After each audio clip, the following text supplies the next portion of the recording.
Does any of you guys use a spot meter with roll film? If so, let me know in the comments why you use a spot meter with roll film and what you generally shoot with it. A friend of mine is in the market at the moment for a light meter, and he contacted me and asked me whether he should get a spot meter or not. So I thought the best way to answer his question would be to go out and use a spot meter in a real scenario and see what it does. So let's get down the beach. We'll take the spot meter with us, a couple of cameras, and we'll see what photographs we can get metering with a spot meter.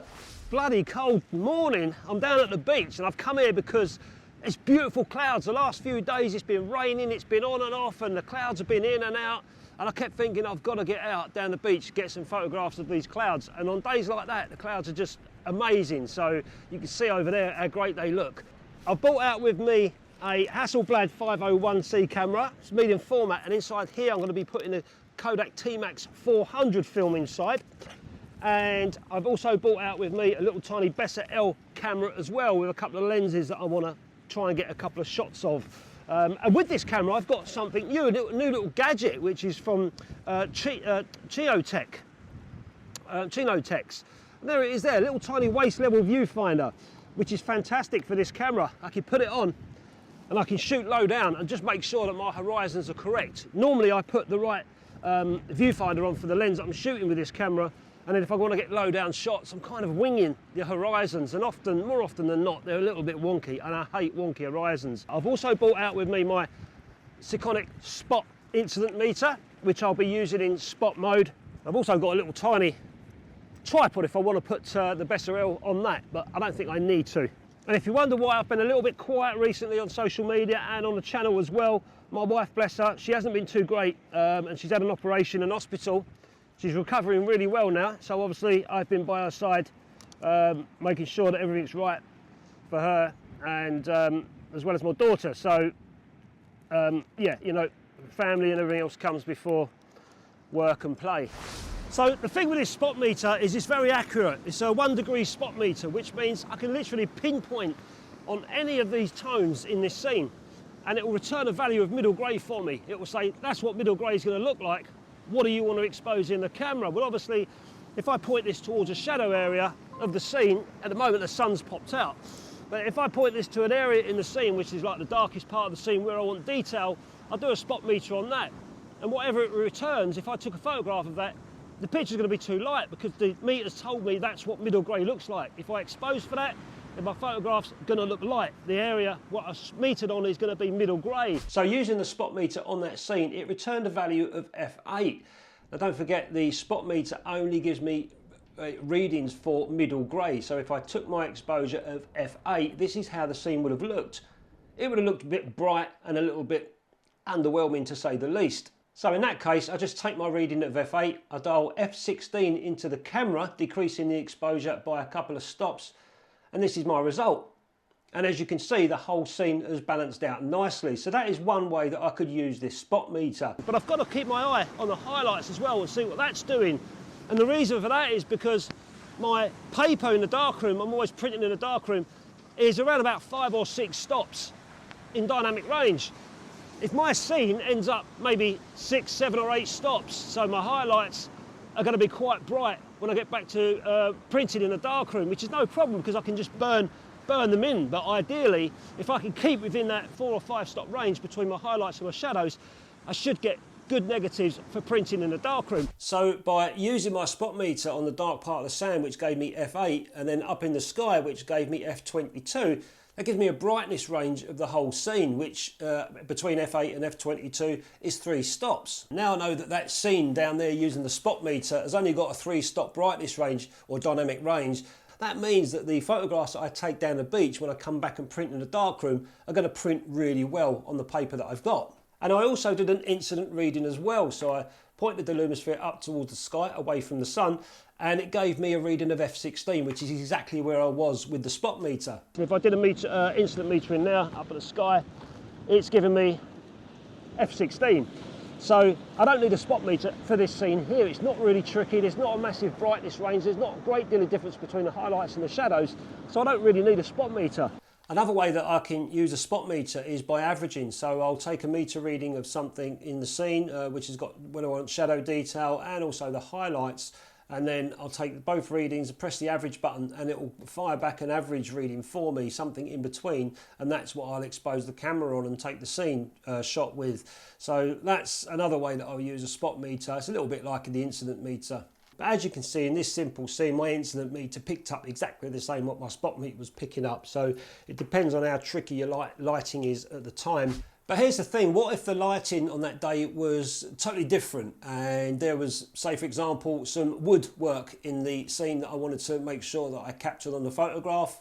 So let's say for argument's sake my shadows where I wanted detail spot metered at f2.8 and my highlights were f64. Now I need my shadow detail, so I'll expose my photo at f5.6, which saves my shadows, but my highlights will end up super bright. And I can comfortably say that I'll need to do a little bit of jiggery pokery in the darkroom to get my highlights onto the paper. I can easily do this by burning the highlights in or using a lower grade filter such as a contrast 0 filter. But if I expose the scene any darker than 5.6, let's say f11, it will help my highlights out, but my shadows are going to be too dark and very thin on the negative. But sometimes I even find myself metering just for the highlights so I can allow my shadows to go into the abyss just for a contrasting negative. And of course I could use a gradient filter on the lens to help control the highlights in the sky. And knowing the brightness range of your scene is also useful if you're using certain films that have a narrow dynamic range, such as slide film and some of these other funky surveillance films. And I've discovered all this just by using the spot meter. There is another way to control my highlights. I could reduce the development time and stop the highlights building up so much in the development, but this is on roll film and I've got another 11 shots to consider. And during those 11 shots, the lighting can change at any time. So I'll just dial into my camera f16, 1/500th of a second, and be on my merry little way taking pictures.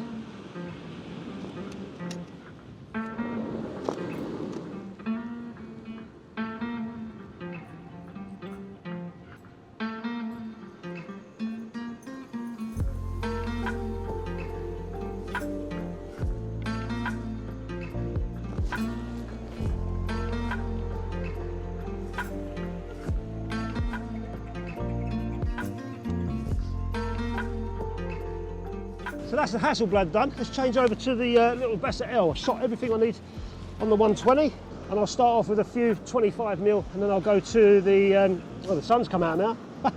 Now I can't see my composition through this lens because I haven't got the 25mm viewfinder on. I'm going to be using this mainly for my horizons, make sure I've got that straight.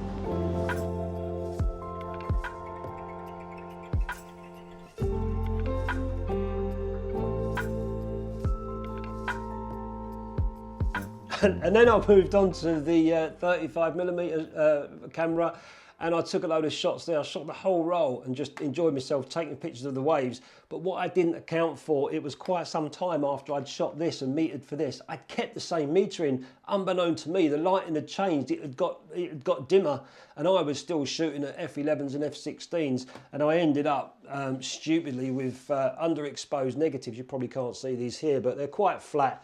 And they were quite hard to get any information of. Certainly making prints with these in a darkroom would be a nightmare. So I sort of, I'll show you a couple of those shots now, but I boycotted that. I thought, oh well, at least I know that I've got the right photographs in the camera to go in the darkroom with these medium format negatives. So I've chosen the negative that I want to make a print of. I think this is a nice composition. I've got a beautiful straight horizon, and I've just got this nice highlight area going on around the dark sand. And of course, the photograph, the exposure come out perfect, and the development I did in the 510 Pyro, that worked perfect as well. So it's not a hard print to make in the darkroom. 2.5 filter, that's all I'm using.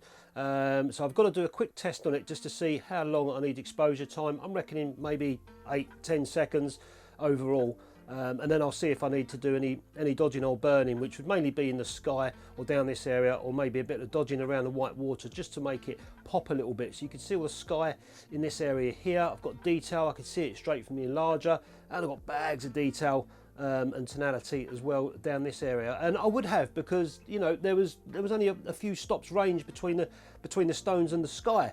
So we'll do a test strip and see how we get on with the times, and then hopefully we'll come out with a nice print at the end of it.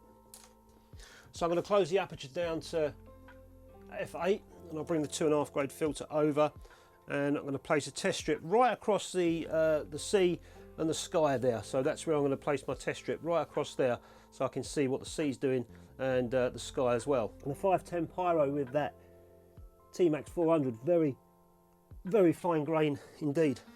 So I'm just taking this piece of paper out. That's what I use to show you guys. Otherwise you've just got this baseboard that's turned the light off. And I'll put my test strip right across there. That should be showing me the sea and the sky on the horizon there.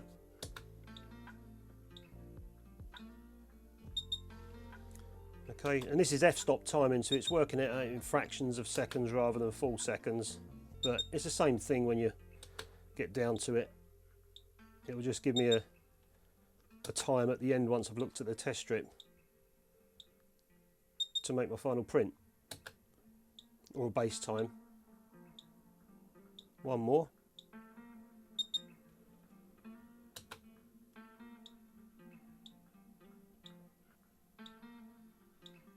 Then we'll put this in the developer. Now I'll bring the camera over for you guys so you can see it in the developer, watch it come through. So in goes the test strip. So what I'm hoping for is to see a whole range of tones, which I will do because there's not a huge dynamic range on that negative. And sometimes I get a bit bored with this sort of printing in the darkroom where they come off straight away. I do like a little bit of a challenge and a bit of dodging and burning, but then other times it's quite nice to see that you did your exposures and your metering correctly.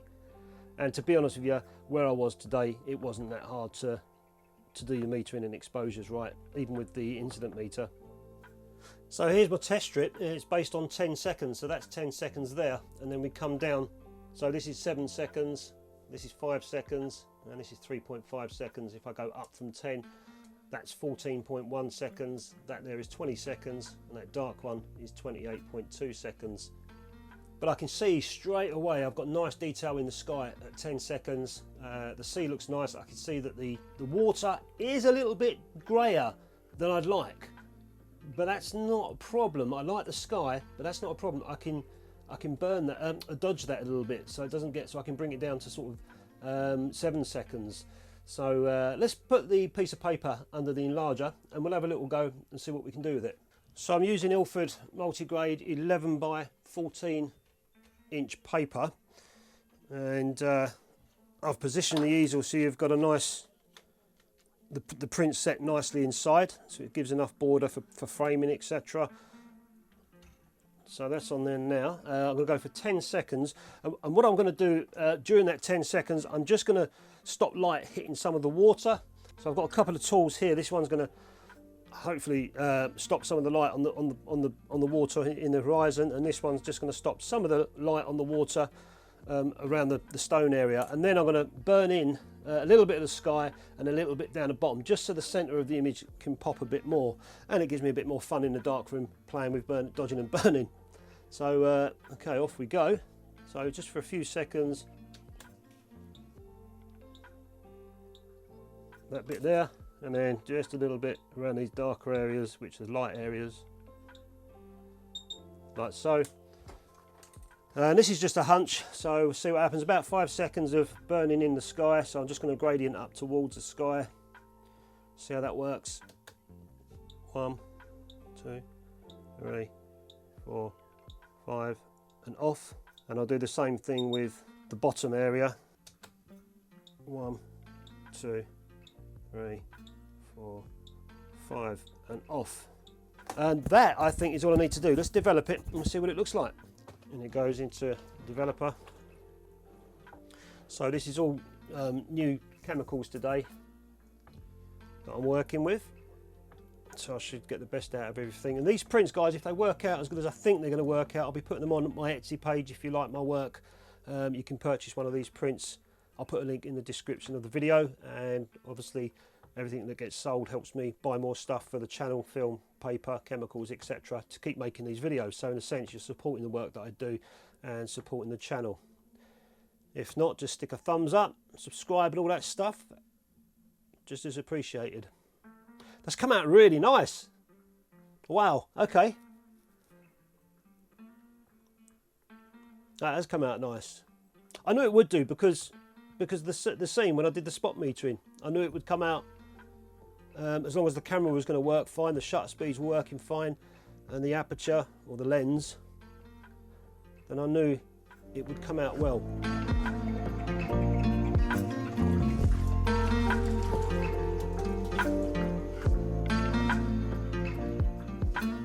And there you go. I'm really pleased with that one, the way that's come out. It's beautiful.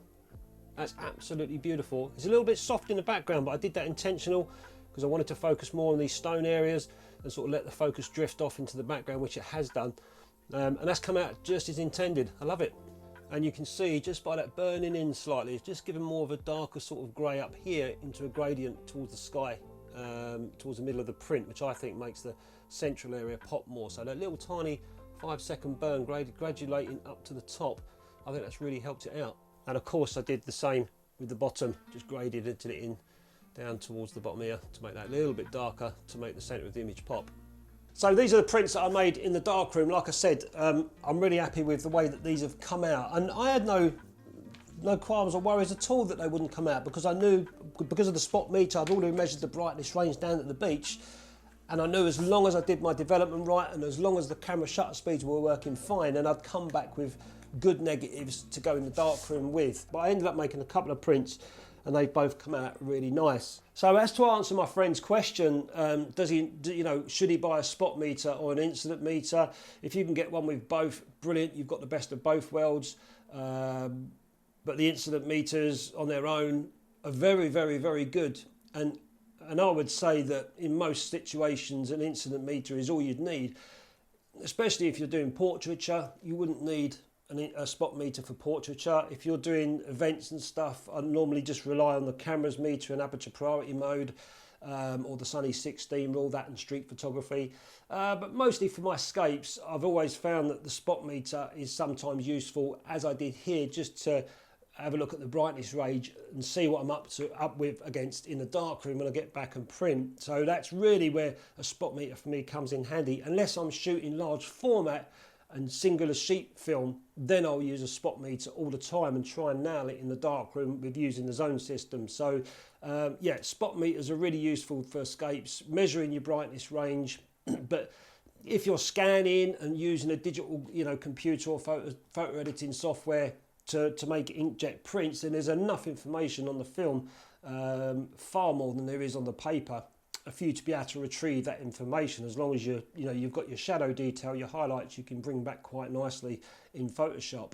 But I don't know, that's just my thought. Some people may have a different view about spot metering, or maybe different uses that I've not picked up on. So let us know in the comments for anyone that's thinking about getting a spot meter, or whether they should have a spot meter for their photography. Let us know in the comments if you use a spot meter, what you use it for, and how it benefits you, for me and others to read. Anyway guys, I hope you enjoyed the video. For anyone that's looking for a meter, I hope you found that interesting. Do your homework, see what others have got to say as well. This is just my 2 cents worth. And yeah, be lucky, enjoy photography, and I'll catch you next time.